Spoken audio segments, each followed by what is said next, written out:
Toi, bienvenue dans cette vidéo. Aujourd'hui, on va parler de l'épisode 4 de la série The Last of Us. Épisode qui m'a beaucoup plu, notamment parce qu'il suit la ligne directrice du jeu vidéo. J'aimerais d'abord parler des décors, parce qu'on voit différents décors qu'on n'avait pas vus lors de l'épisode 1, 2 et 3. C'est ça que j'apprécie aussi, parce que j'aime personnellement le post-apo, et j'aime voir les différents paysages lorsqu'ils sont abandonnés et qui sont repris par la nature. Et là, on voit une sorte de désert finalement, chose que j'ai vraiment appréciée. Euh, On peut voir aussi l'impact de 20 ans, de plus de 20 ans d'abandon, ce que ça donne sur les différentes infrastructures, même sur le sol. On voit que le sol est recouvert de mousse, d'herbe, hein. Tu sais, regarde des fois, tu regardes dans la ville, des fois tu vois des espèces de craquements comme ça au sol et tu vois une petite plante qui ressort de là. Bah, imagine ça fois 20 ans sans aucune personne qui passe dessus, etc. Sans entretien, rien, bah, ça ferait exactement comme dans la série, j'imagine. La nature reprendrait ses doigts, il y aurait beaucoup plus de fissures, etc. Et puis bah, on voit la ville complètement, la ville, et puis les paysages, on voit des chars qui sont abandonnés, on voit même un pont qui est complètement, enfin, un truc avec des rails qui est complètement cassé. Et puis des bateaux, tout ça. J'ai vraiment apprécié en fait ce côté où vraiment tu peux, cette photographie finalement où tu peux mettre pause et tu as vraiment une photo magnifique où tu peux vraiment regarder différents détails. Et j'avais vu qu'il y avait un bateau complètement abandonné comme ça, et c'est exactement comment ça se passerait s'il y a des villes abandonnées, s'il y a des endroits abandonnés. Et puis on voit un peu à quoi ressemble une ville abandonnée.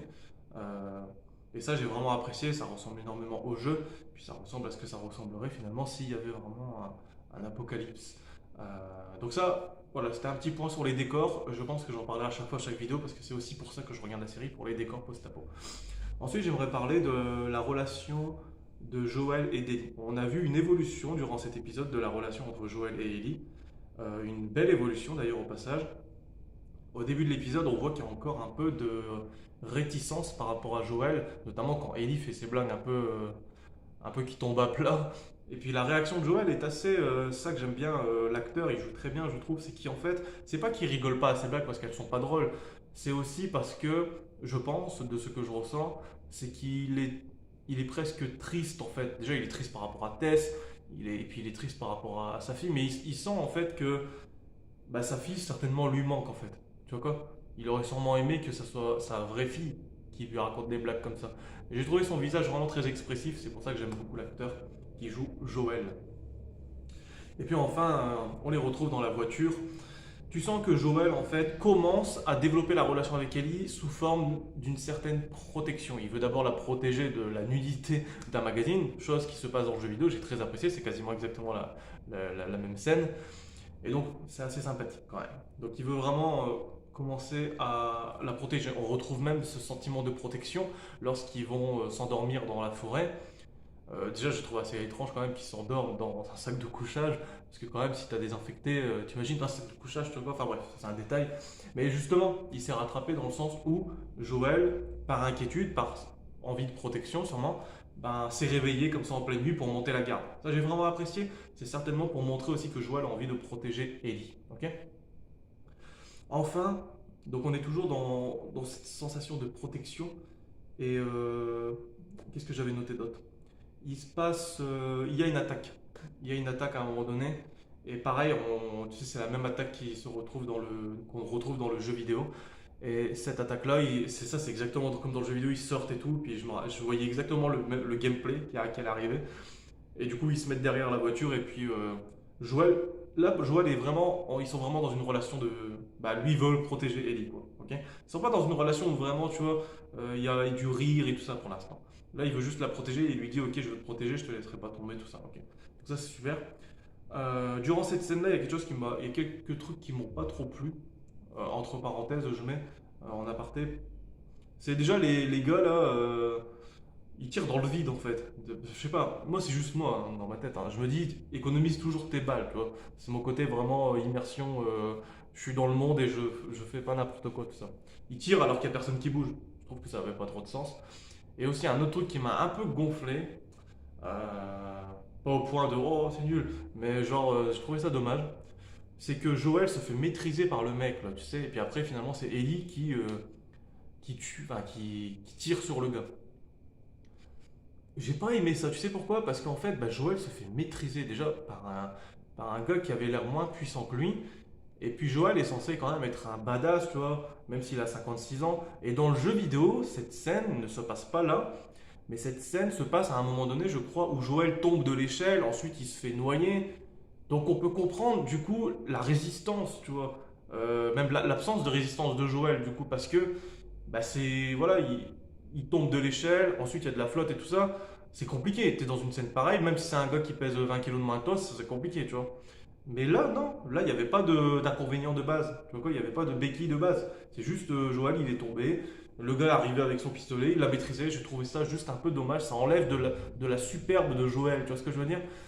Et du coup, j'ai trouvé ça moins impactant le fait que Ellie va le sauver. Dans le jeu vidéo, j'ai trouvé ça beaucoup plus impactant. Tu vois quoi? Petit bémol, selon moi.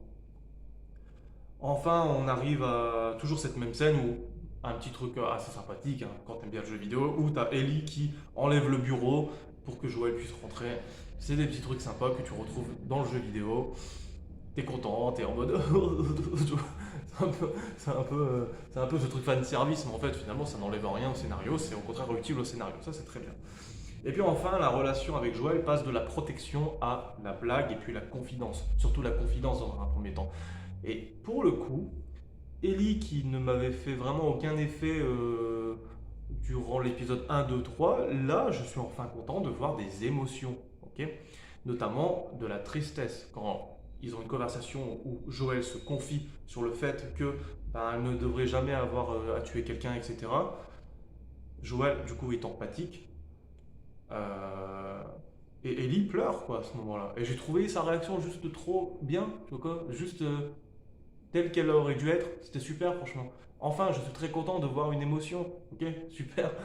Donc, et puis enfin, il commence à avoir une. Il y avait déjà ça un peu dans les épisodes précédents, mais il y a une espèce de. Il y a des bonnes blagues hein, qui se font entre eux. Hein. J'aime beaucoup la relation un peu. Et finalement, c'est une relation où ils se charrient un peu comme Sarah et Joël se charriait un peu au début, même si c'était pas exactement la même chose, tu vas comprendre. Parce que finalement, Joël lui donne le pistolet parce qu'il estime maintenant elle est capable, voilà, parce qu'il l'a sauvé quand même. Et puis elle lui dit, par contre tu le mets dans le sac parce que sinon tu risquerais de te tirer dans le cul, tu vois. C'est des petits trucs comme ça qui sont assez sympas. Euh, et puis après, t'as Ellie qui dit, qu'est-ce que tu ferais sans moi, ce genre de choses. Puis t'as Joël qui dit, bah je serais déjà arrivé dans le Wyoming si t'étais pas là, tu vois. C'est super sympa parce que ça fait évoluer la relation vers le mieux. Et puis finalement, vers la fin, j'ai trouvé ça vraiment très très bien. Pareil, il y a toujours cette confidence dans les escaliers où Joël il explique qu'il a déjà fait des mauvaises choses. Et puis Ellie qui le juge pas trop finalement. Et puis il se retrouve toujours en train de dormir comme ça dans un endroit isolé.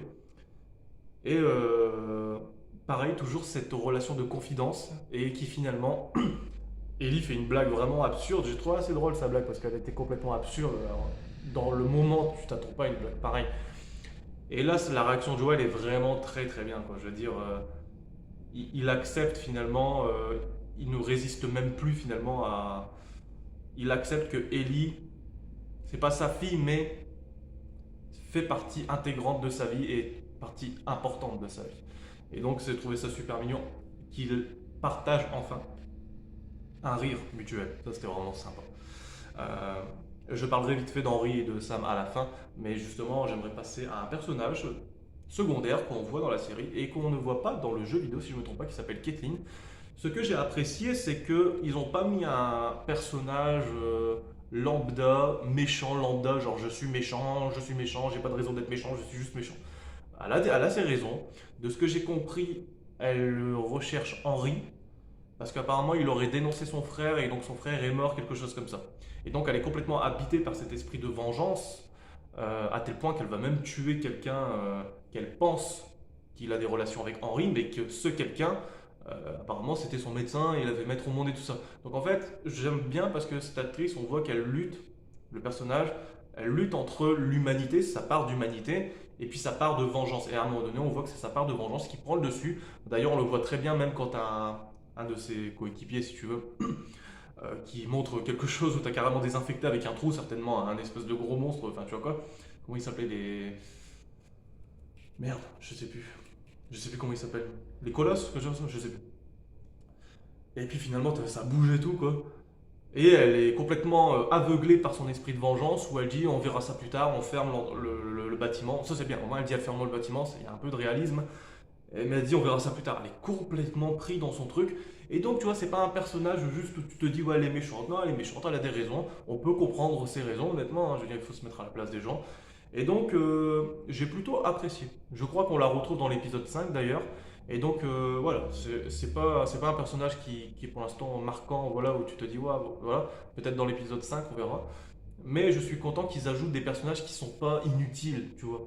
Et puis ça permet d'avoir une certaine backstory à Henry et puis Sam finalement, ce qui est assez sympathique. On a pu voir notamment la pièce dont ils habitaient, on voit les dessins que Sam a fait, tout ça, c'est plutôt sympa honnêtement. Et enfin, j'aimerais terminer cette vidéo en disant que dans cet épisode, il n'y a pas d'infectés. Alors il n'y a pas d'infectés. À part la scène où je te disais où ils sont en dessous mais on les voit pas, ça crée plus une tension, une anticipation de ce qui va se passer éventuellement dans l'épisode 5. Mais ça permet déjà de voir finalement qu'il y a plusieurs groupes. Ok, on a vu qu'il y avait la Fedra, on a vu qu'il y avait les Lucioles, et puis là on a vu qu'il y avait un groupe de gens, ils n'ont pas de nom pour l'instant. Mais c'est ça en fait, dans le monde post-apo, on a vu par exemple dans l'épisode, dans le truc, enfin, voilà, le jeu numéro 2, Last of Us 2, bah, il y avait les Scars, ce genre de choses. Voilà, dans un monde post-apo, malheureusement, il y a des communautés, et, enfin, c'est pas malheureusement, c'était obligé pour survivre. Et donc bah, là, on en découvre une nouvelle, ce qui est plutôt sympa. Euh, Ça permet vraiment de se concentrer dessus. Et puis oui, tu n'as pas forcément besoin de me montrer tout le temps désinfecté. Encore une fois, moi, la priorité, pour moi qui regarde la série, c'est vraiment la relation entre Joël et Ellie, les décors post-apo et bien sûr les infectés. Les trois vont ensemble. Mais si dans un épisode, tu as quelque chose qui, il n'y en a pas, mais qui crée une tension pour l'épisode d'après, moi ça me va personnellement. Donc voilà, c'était ce que j'ai pensé pour l'épisode numéro 4 de la série The Last of Us. N'hésite pas à me dire dans les commentaires ce que toi tu en as pensé, des personnages comme Caitlyn, qui sont assez sympathiques, la relation, comment tu penses qu'elle a évolué, la relation entre Joel et Ellie. Personnellement, je trouve ça sympa. J'espère que ça va continuer comme ça dans l'épisode 5, 6, 7, etc. Voilà. Les décors me font toujours autant plaisir. C'est vraiment, à chaque fois, je suis très content. J'ai envie de mettre pause presque pour regarder tous les détails que propose le décor de la série. Euh, donc voilà, je suis très content d'avoir vu cet épisode et j'ai hâte de voir le cinquième épisode. Je te dis à très vite pour une autre vidéo. Salut à toi.